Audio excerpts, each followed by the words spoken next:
You're listening to ReachMD, the channel for medical professionals. It used to be common for researchers to study the potential medicinal uses for hallucinogenic drugs, including psilocybin, ecstasy, and LSD. The 60s left a blemish on legitimate research and it grinded to a halt. Not anymore. Welcome to the Clinicians Roundtable. I'm Dr. Leslie Lundt, your host, and with me today is Dr. Matthew Johnson, a psychopharmacologist on the faculty of the Department of Psychiatry at the Johns Hopkins School of Medicine. His research background includes the use of behavioral and economic theory in the study of drug consumption, self-control, and addiction, and the study of psychoactive drug effects in human participants.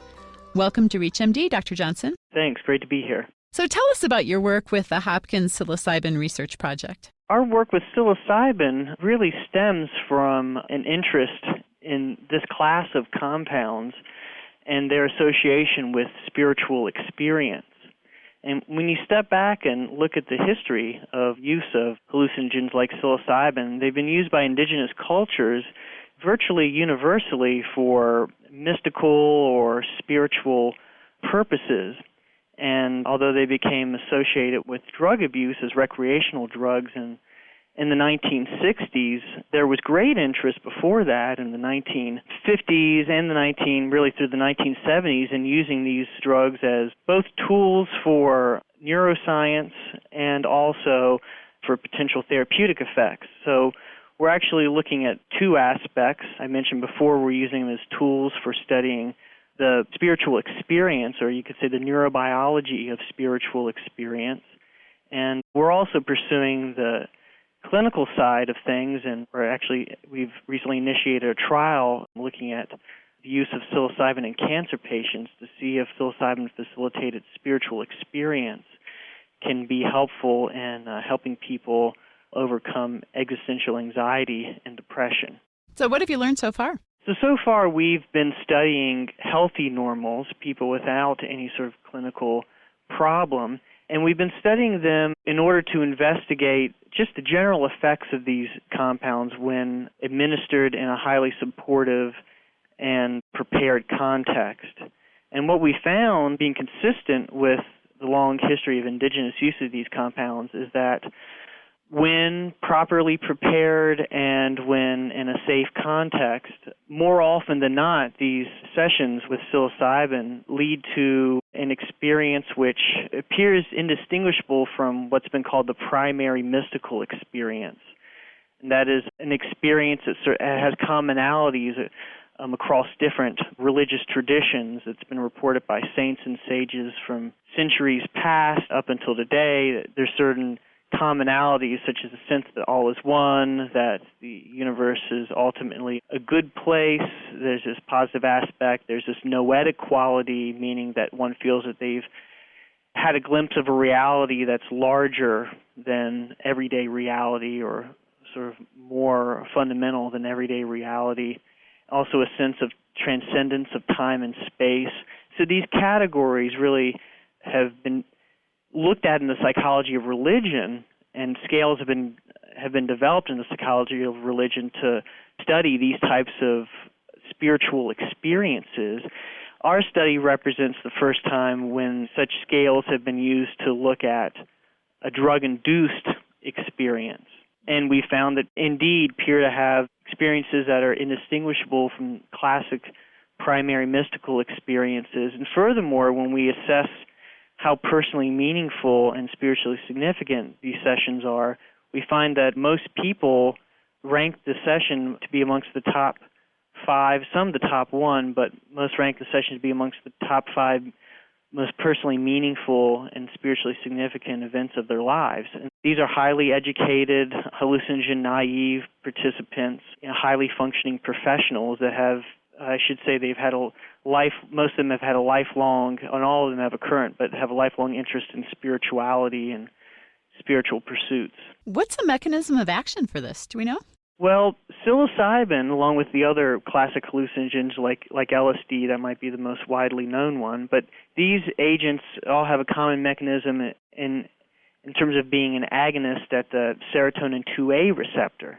Now, in terms of how causing an effect of the serotonin 2A receptor translates into someone having a profound transcendental experience, that's where the more work needs to be done. So we know mechanistically how they work, but in terms of the state of consciousness that's produced, a lot of unknowns there. If you're just joining us, you're listening to the Clinicians Roundtable on ReachMD, the channel for medical professionals. I'm Dr. Leslie Lundt, your host, and with me today is Dr. Matthew Johnson. We are discussing the possible clinical utility of psychedelic drugs such as psilocybin. Dr. Johnson, you mentioned earlier the trial you're doing with cancer patients. What other clinical uses might hallucinogenics have? Well, the research from the 1950s to the 1970s found two main therapeutic applications that were most promising, one of which was the treatment of existential anxiety associated with cancer, and the other one of which was the treatment of addictions. This was primarily using LSD in the treatment of alcoholism. And this is something that we'd also like to pick up some research and to continue studying. Evidence in both domains is limited. I mean, there was a lot of, the state of the science in psychiatry wasn't what it is today, and so that research really lacked the control groups and experimental rigor that would be expected of modern trials. But the results in both domains were suggestive, at least, and worthy of follow-up. And all of that research really ceased not because of any clinical finding, but more because LSD emerged as a widely popular drug of recreational use, and that really tainted the research that was being done with it, most of which was very legitimate research. I can understand the spirituality piece of cancer. Treating alcoholism, though, I'm not connecting the dots there. What's the theory? How would psilocybin help alcoholics? Well, actually, the group that first stumbled upon this was in Saskatchewan, Canada, and their original hypothesis, this is back in the 1950s, their original hypothesis was that they could mimic delirium tremens, DTs, or the shakes that come from alcohol withdrawal by giving LSD, and they thought, well, a lot of people get better after they have the DT, so maybe we can mimic the DTs and maybe that'll cause something to happen. But what they actually found, instead of having sort of these psychotomimetic effects or disturbing effects that they were shooting for, they found what came to be known as psychedelic effects or transcendental effects. The patients suddenly said, I had the most profound insight about my life, break down in tears. It would be more like a religious experience, an experience very similar to what Bill Wilson, founder of AA, had, which was apparently spontaneously occurring. Interestingly, Bill Wilson in the 1960s became interested in the use of LSD to provide that spiritual component that is useful in the 12-step treatment program. However, it really at that point wasn't politically correct within the AA framework because they took a very, sort of harsh stance against the use of all drugs, including those given under medical care. But that's the connection to the fact that an overwhelming experience where one could step back and, in a broad sense, look at what they've done with their lives and perhaps how they've hurt others, what direction their life is going in, and find some sort of redemption from the experience. Now, what about the downside? What about side effects to medicines like psilocybin? Yeah, that's a great question, and we're very careful to note that in our studies, we have found that about a third of people on this high dose of psilocybin at one point or another during the session will report strong anxiety, fear, a sense of feeling trapped, something like that, something that anecdotally could be called a bad trip. Now, in the context of our research where people are prepared, they know the clinicians that they're working with, they're in a safe environment where they're not going to be running across the street or something, this is very easily handled. And in fact, afterwards, many people say, well, that sort of difficult psychological experience of fear actually led to some of the most useful aspects of the session. They really learned something through going through those difficulties. But, certainly one could imagine in an uncontrolled setting, someone could really get into trouble. In fact, I should say it's very, very rare, but there are legitimate cases where people have taken a drug like this and have been on a rooftop and thought they could fly or run across a highway. got run over, things like that. Again, it's still very rare even with uncontrolled recreational use, but nonetheless this represents a possibility because these drugs, strongly alter one's sense of the environment and sense of self. It appears to be safe in a research context, and this is also, our findings are consistent with older research suggesting that when administered to well-prepared volunteers, the rate of adverse reactions lasting beyond the normal time course of the drug is very, very small. Yeah, it certainly makes sense with my experience. Actually, when I was in school, worked at Rock Medicine, which was the Haight-Ashbury Clinic's outreach to mostly Grateful Dead concerts.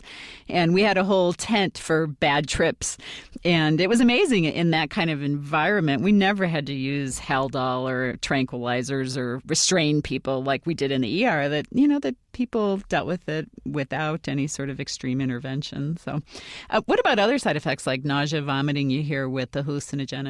Psilocybin is, I think we had one person that vomited a small amount out of the over 100 sessions. So very few people report any nausea at all. So it's not one associated with a lot of nausea. Some people, when using, now we give the synthetic psilocybin, which is the active ingredient in psilocybin mushrooms, which are the form that are available illicitly. Now, sometimes those can cause nausea if they're, like any other food product, that the mushrooms themselves haven't been stored properly and they get a little moldy or something. I mean, that can lead to nausea. So it's more the mushroom than the psilocybin, perhaps. Yeah, exactly. But not a lot of nausea even associated with illicit psilocybin mushrooms. There are other related compounds, for example, mescaline, which is in peyote, which is used by the Native American Church. That's associated with a significantly more nausea at the beginning of the experience. And there's other drugs like ayahuasca, which is a South American combination of drugs, actually, which is psychoactive and in the same family as these other compounds, and that's associated with some more nausea. Any resources for our listeners if they'd like to find out more about this? Yeah, absolutely. Our website, you can find out about our cancer study. It's cancer-insight.org. You can also just find us by Googling Hopkins Cancer Insight, and we'll show up. And you can find more information about us there. Right. Well, thanks so much for being on our show today. Yeah, you're welcome. It's been a pleasure. We've been discussing hallucinogens with Hopkins psychopharmacologist Dr. Matthew Johnson. I'm Dr. Leslie Lundt. You've been listening to the Clinicians Roundtable on ReachMD, the channel for medical professionals. For a complete program guide and downloadable podcasts, visit our website at www.reachmd.com. Thank you for listening.